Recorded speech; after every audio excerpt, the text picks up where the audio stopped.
नमस्कार आपण मानक मो चैनल बहुत बहुत स्वागत। आज मु बनवाई जाऊँगी मूला आउ आलूर गोटे तरकारी। यहाँ ना बहुत ही कम टाइम रे हुए आ बहुत ही स्वादिष्ट लगे। मूला को एमती कौन करेंगे ना ताकू चोपा छोड़े कि गोल गोल कर काटी नेबे, बेसी मोटा कि बेसी पतला रखिए एमती काटिकी ताकू भल भाव धोई नेबे। मुझे आलू देखो आलू को जमी काटी मूला को भी सेमती काटी ये मैं आलू आ मूला को भल भाव धोईकी ये रखी नहीं। तो यहाँ बनइले आपण भात रुटी पखाड़ जो थे चाहिए से खाईपारे, बहुत ही टेस्टी लगे। तो चलते आम बनइबा मूला आलूर गोटे तरकारी देखा। ये आम कौन कौन देकी कम मसला देकी बनाऊँ, बहुत कम तेल मसला ये तरकारीटा मुझे बनइबी। बहुत भी हेल्दी रहिबो। तो मूला तो एबे सीजन चलची, मूला सब एबे मिलूची मार्केट रे।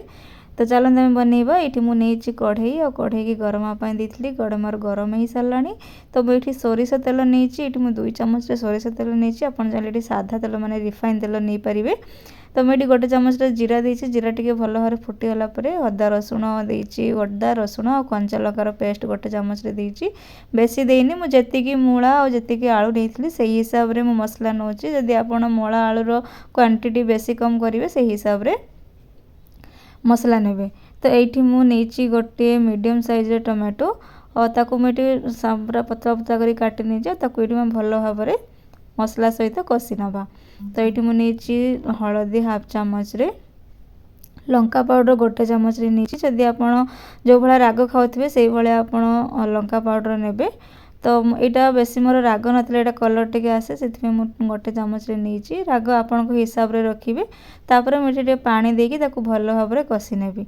ये स्वाद अनुसार लुण नहीं। ये मुझे भल भाव कषिबी से आम पानी पूरा सुखी जाए, तेल आउ मसला जिते अलग है से आप भल भाव कषि नेबे।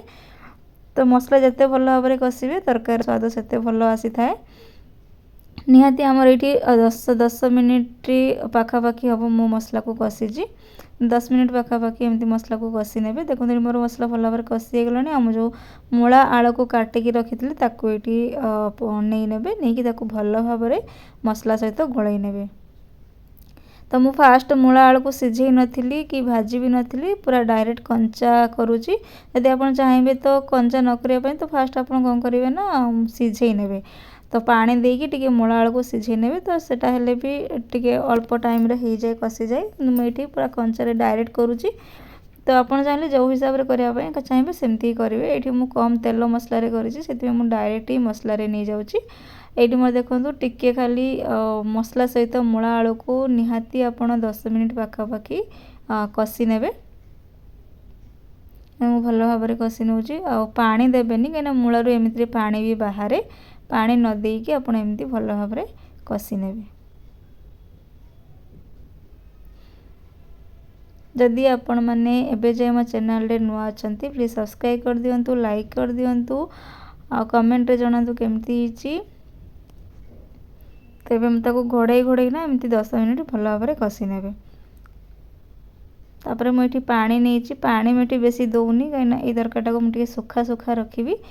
तरकारी भाया पूरा करी पानी दे पानी झोल भाया करी। तो मुझे टे सुखा सुखा रखी से अल्प पानी मुझे आलू आ मूला नहीं से हिसाब से पानी मुझे 1 ग्लास रे पानी, छोट ग्लास रे 1 ग्लास पानी नहीं। ये घोड़े ना भल भाव सिझेबी। तो जिते जाए सिझी ना से जाए आपको भल भाव सिझाऊे। मझिरे मझिरे टे घोड़ना बाहर करके एपट सेपट कर दे ना तो कढ़ई लगिज। ये देखो मोर भल भाव सिझी आसला, पानी भी सुखीगला, मूला आलू पूरा भल भाव मोर सिझीगला। तो ये ही बनातु देखिए, बहुत ही टेस्टी लगे, खावा को बहुत भल लगे। मुझे गैस ऑफ कर देछि, पूरा सुखा सुखा है, बहुत ही टेस्टी लगे आपको खायापाई। एमती बनईकी घरे खातु, समस्त को दिंतु आउ निजे भी खातु। पखाड़ भात रुटी जो थे चाहिए से भी खाईपारे। एमती खातु, निजे घरे खातु, एंजॉय करतु। रोज धन्यवाद।